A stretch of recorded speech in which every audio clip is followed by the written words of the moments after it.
நமஸ்காரம் ஃப்ரெண்ட்ஸ், நான் உங்கள் காயத்ரி. எல்லோருக்கும் இனிய தை திருநாள் நல்வாழ்த்துக்கள். நேற்று போகி. அப்படின்னா என்ன? ஒரு புது ஆரம்பம். பழையன கழிதலும் புதியன புகுதலும் என்று பெரியவங்க சொல்வாங்க.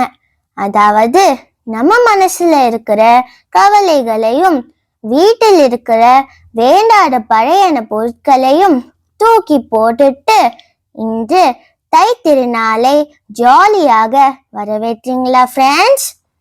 நேற்று மார்கழி மாதத்தோட கடைசி நாள். எல்லா இடத்துலையும் இது ஒரு ஸ்ப்ரிங் கிளீனிங் மாதிரி தான்.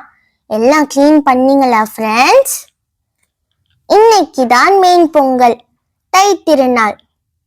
நமக்கு சாப்பாடு போடுற விவசாயம் செழிப்பாக இருக்க உதவி செஞ்சு சூரிய பகவானுக்கு நன்றி சொல்ற நாள் இது.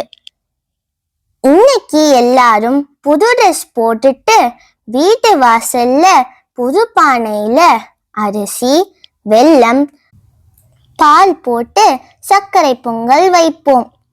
அந்த பானையில பால் பொங்கி வழியும் போது எல்லாரும் சேர்ந்து சத்தமாக பொங்கலோ பொங்கல் என்ன கத்துவோம். அது பார்க்கவே சூப்பரா இருக்கும். வட இந்தியாவில் இத மகர சங்கராந்தி என கொண்டாடுவாங்க. பேரு வேறையா இருந்தாலும் எல்லாரும் விவசாயத்தான் கொண்டாடுறாங்க.